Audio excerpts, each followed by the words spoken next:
Welcome to The Deep Dive, the show where we journey beyond the headlines and really unpack fascinating topics. Today, we're setting our sights on a country that, well, despite its rich history and vibrant culture, often remains a bit of a mystery to many: Albania. Get ready to maybe challenge some perceptions and hopefully ignite your curiosity. Yeah, absolutely. And what better way to start than with something that might genuinely surprise you? Did you know that Mother Teresa, the globally revered Nobel Peace Prize winner, an icon of peace, was actually Albanian? Really? I think I knew she was from the region, but specifically Albanian heritage. Exactly. Born to Albanian parents, she's the only Albanian to have ever won the Nobel Peace Prize. A truly remarkable person, and her legacy, well, it speaks volumes about the spirit you can find in this nation. That's a powerful start. It immediately kind of broadens your picture of Albania, doesn't it? Mm-hmm. And speaking of things that can lead to some truly memorable, maybe funny moments, there's this cultural quirk you absolutely need to know about if you go there. Oh, you mean the head nodding? Yes. The head gestures for yes and no. Albanians actually nod their head up and down to mean no, and they shake their head sideways for yes. It's completely the opposite of what most of us in the West are used to. You can imagine the confusion, right? I heard this great story about a traveler. He was trying to ask some locals if he was going the right way to the beach.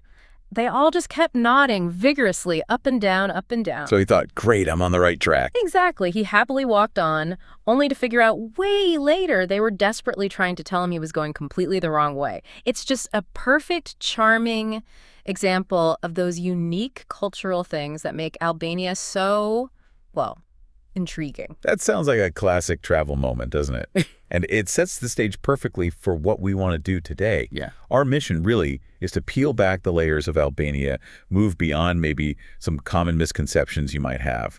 We want to uncover that captivating blend of history, culture, these stunning landscapes we hear about, and, oh yes, the absolutely delicious food that apparently awaits anyone who visits.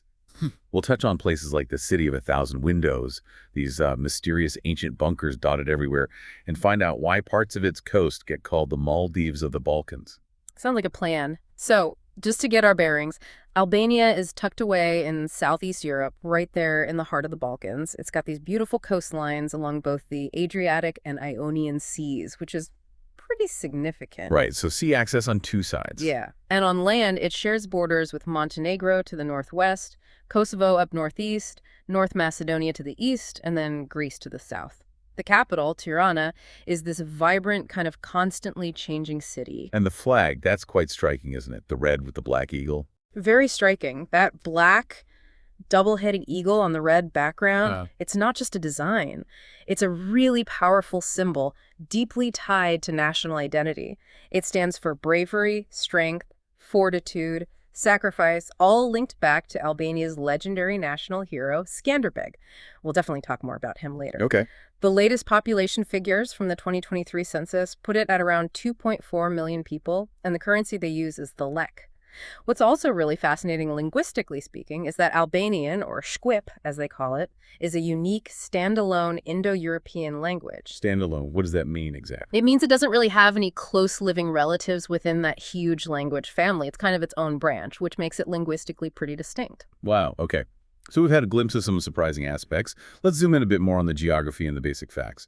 Where exactly is Albania on the map, and what are those quick details that help us get oriented? Sure. So if you look at a map, Albania is relatively compact. It covers just under 29,000 square kilometers.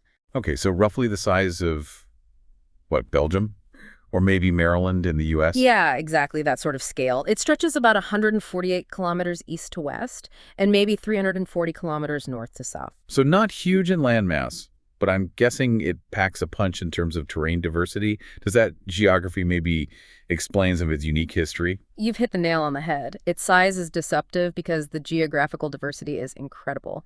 About 70% of Albania is mountainous. You've got the really rugged, often snow-capped Albanian Alps up north, plus the 𝗕𝗏 and 𝗕𝗲𝗓𝗂𝗏 mountains. Right. These mountains have historically played a huge role in, well, isolating the country, both politically and culturally. It allowed unique traditions to really take hold and survive. But then, in sharp contrast, you have these fertile lowland plains along that extensive coastline, 446 kilometers of it, on both the Adriatic and Ionian Sea. 446 kilometers, that's a lot of coast for its size. It really is. And this mix of mountains and coast, creates this incredibly varied range of climates and environments. You get Mediterranean warmth on the coast, proper alpine winters in the mountains. It's a landscape that's shaped pretty much everything. Its biodiversity, its history, even the character of the people. That makes sense. Yeah. And you mentioned lakes earlier, I think, some quite famous ones shared with neighbors. That's right. Lake Ohrid and Lake 𝗬𝗏 are the big ones. Lake Ohrid, which it shares with North Macedonia, isn't just one of Europe's deepest and oldest lakes. It's also a UNESCO World Heritage Site. It's famous for its unique aquatic life, lots of species you don't find anywhere else. And Lake 𝗬𝗏, shared with Montenegro, is actually the largest lake in southern Europe. It's a crucial wetland, a haven for migratory birds. So these lakes, they're not just natural wonders, they're really important ecological and cultural links between Albania and its neighbors. Okay. Now, speaking of contrasts and maybe surprising things, those military bunkers, you mentioned 700,000. That number is just staggering. Can you tell us more about this, well, frankly, bizarre aspect of the country? How pervasive were they?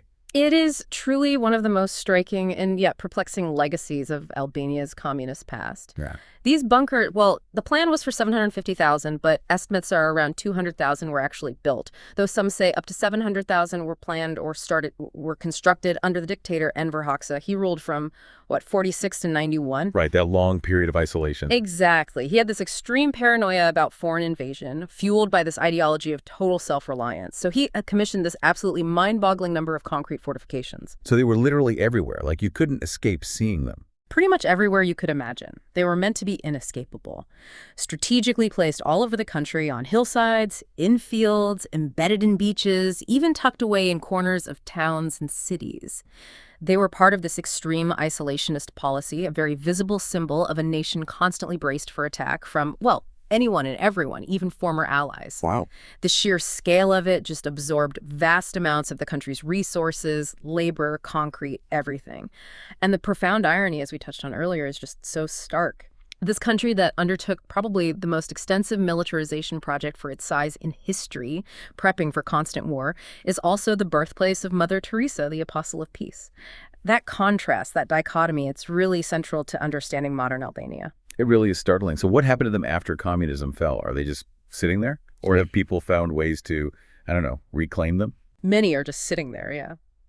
Sometimes crumbling concrete domes and pillboxes, these silent reminders of that era of suspicion and isolation. They're a constant, maybe sometimes unsettling feature of the landscape.